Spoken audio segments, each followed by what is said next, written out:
మొదటగా 2018 మరియు 2019 సంవత్సరాలకు సంబంధించిన పాత బకాయిలకు ప్రభుత్వం మొదట ప్రాధాన్యతను ఇచ్చింది. ఎందుకంటే ఈ బకాయిలు అత్యంత కాలంగా పెండింగ్‌లో ఉండటం వల్ల వాటిని క్లియర్ చేయడం ద్వారా ఉద్యోగుల పట్ల తమకున్న చిత్తశుద్ధిని చాటుకోవాలని ప్రభుత్వం భావించింది.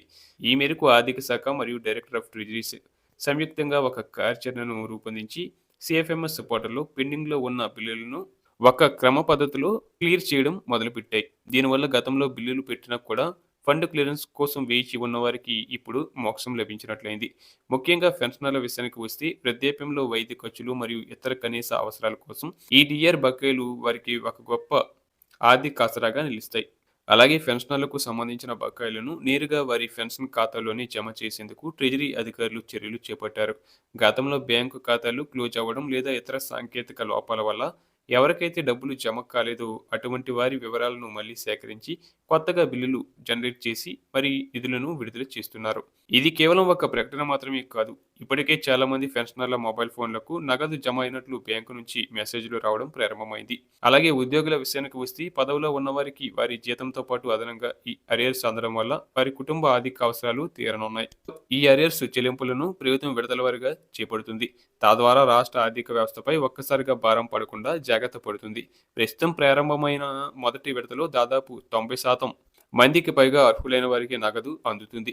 మిగిలిన 10% మంది ఎవరైతే సాంకేతిక ఇబ్బందుల వల్ల అంటే ఆధార్ తప్పుగా ఉండటం లేదా బ్యాంక్ అకౌంట్ వివరాలు మారడం వంటివి ఉన్నవారికి నగదు పొందలేకపోయారో వారి కోసం ప్రత్యేక సెల్ ఏర్పాటు చేసి సమస్యలను పరిష్కరిస్తున్నారు.